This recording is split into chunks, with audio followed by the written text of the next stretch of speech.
അപ്പം molecular സ്പെക്ട്രോസ്കോപ്പിക്കകത്തുള്ള bone Oppenheimer approximation നോക്കാം. അതായത് മോളിക്യൂൾസ് എന്ന് പറഞ്ഞാൽ എന്താണ്?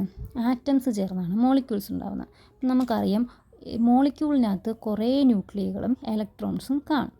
ഈ ബോൺഹൈമർ അപ്രോക്സിമേഷനകത്ത് പറയുന്ന അസംഷൻസ് എന്ന് പറയുന്നത് മെയിനായിട്ട് 2 അസംഷൻസാണ്.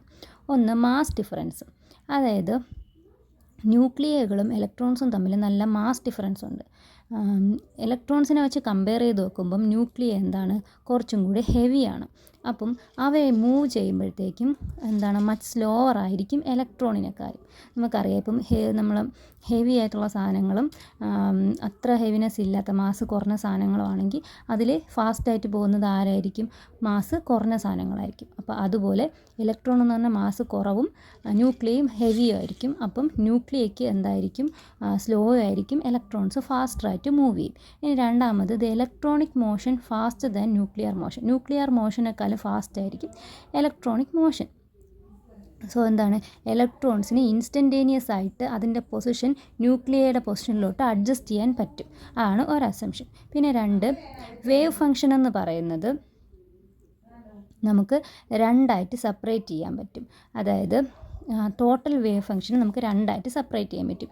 ഏതൊക്കെയാണ്? ഒന്ന് electronic wave function, then second molecular wave function. അങ്ങനെ 2ആയിട്ട് നമുക്ക് അപ്പം സെപ്പറേറ്റ് ചെയ്യാനായിട്ട് പറ്റും. ഇതിൽ ഇലക്ട്രോണിക് വേവ് ഫംഗ്ഷൻ എന്ന് പറയുമ്പോൾ എന്താണ്? ഇലക്ട്രോണിക് വേവ് ഫംഗ്ഷൻ എന്ന് പറയുമ്പോൾ it depends on the positions of the ന്യൂക്ലിയയുടെ പൊസിഷൻസിനെ ഡിപ്പെൻഡ് ചെയ്തിട്ടായിരിക്കും എന്ത് ഇലക്ട്രോണിക് വേവ് ഫംഗ്ഷൻ ഉണ്ടായിരിക്കുക. അതേസമയം മോളിക്കുലാർ വേവ് ഫംഗ്ഷൻ എന്ന് പറയുന്നത് which accounts for vibrations and rotations. വൈബ്രേഷനും റൊട്ടേഷനും അക്കൗണ്ട് ചെയ്യുന്നത് ഏത് വേവ് ഫംഗ്ഷനാണ്? Nuclear wave function. അപ്പം ഈ ന്യൂക്ലിയർ വേവ് ഫംഗ്ഷനും ഇലക്ട്രോണിക് വേവ് ഫംഗ്ഷനും സ്പെക്ട്രോസ്കോപ്പിയിലുള്ള ആപ്ലിക്കേഷൻ എന്താണെന്ന് നോക്കാം. ഇലക്ട്രോണിക് സ്പെക്ട്രോസ്കോപ്പിയിൽ electronic energy levels are calculated by treating the nucleus fixed. നമ്മൾ ഇലക്ട്രോണിക് എനർജി ലെവൽസ് എങ്ങനെയാണ് കാൽക്കുലേറ്റ് ചെയ്യുന്നത്? നമ്മൾ ന്യൂക്ലിയ അവിടെ ഫ്രോസൺ, അഥവാ ഒരു ഫ്രോസൺ സ്പേസിൽ നിർത്തും, അഥവാ ഫിക്സഡ് ആണെന്നുള്ള രീതിയിൽ നിർത്തും. എന്നിട്ട് ഇലക്ട്രോണിക് എനർജി ലെവൽസ് കാൽക്കുലേറ്റ് ചെയ്യും. അപ്പം അവിടെ ട്രാൻസിഷൻസ് നടക്കുന്നത് ഏത് റീജിയനിലാണ്? UV ഓർ വിസിബിൾ റീജിയനിലാണ് ഇലക്ട്രോണിക് ട്രാൻസിഷൻ നടക്കുന്നത്. ഇനി രണ്ടാമത് വൈബ്രേഷണൽ സ്പെക്ട്രോസ്കോപ്പി. ഇത് നമ്മൾ ഇലക്ട്രോണിക് എനർജി ലെവൽ ഡിറ്റർമിൻ ചെയ്ത് കഴിയുമ്പം നമ്മൾ ന്യൂക്ലിയർ മോഷൻ അഥവാ വൈബ്രേഷൻ ഓഫ് ദ ന്യൂക്ലിയ നമ്മൾ നോക്കും. ഓരോ ഇലക്ട്രോണിക് സ്റ്റേറ്റിലും ഉള്ള ന്യൂക്ലിയർ മോഷൻ്റെ വൈബ്രേഷൻ നമ്മൾ കാൽക്കുലേറ്റ് ചെയ്യും. അതാണ് വൈബ്രേഷണൽ സ്പെക്ട്രോസ്കോപ്പി. അത് ഏത് റീജിയനിലാണ്? ഇൻഫ്രാറെഡ് റീജിയനിലാണ് വരുന്നത്.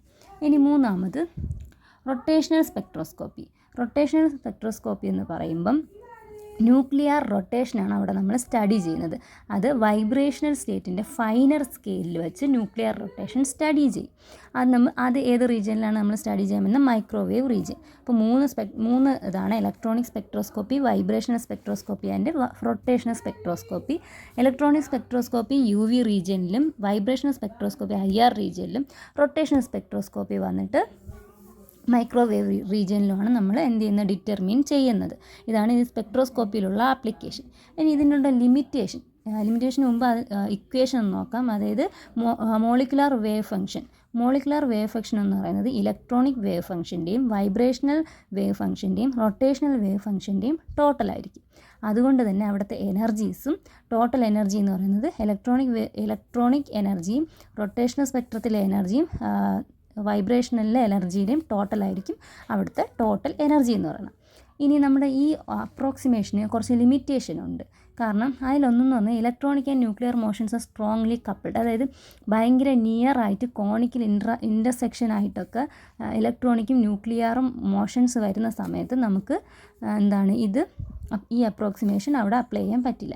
ഇനി രണ്ടാമത് നമ്മൾ പറഞ്ഞല്ലോ ന്യൂക്ലിയ ഹെവി ആയിരിക്കും എന്നുള്ള ഒരു കൺസെപ്റ്റാണ് ഇതിൻ്റെ രണ്ടാമത്തെ അസംഷൻ എന്ന് പറയുന്നത്. അപ്പം ചില സിസ്റ്റംസിൽ വെരി ലൈറ്റ് ആയിട്ടുള്ള ന്യൂക്ലിയ വരും. അങ്ങനെ വരുന്ന സമയത്തും ഈ അപ്രോക്സിമേഷൻ നമുക്ക് അപ്ലൈ ചെയ്യാനായിട്ട് പറ്റില്ല. അപ്പോൾ ഇതാണ് ബോൺ ഓപ്പൺഹൈമർ അപ്രോക്സിമേഷൻ എന്ന് പറയുന്നത്.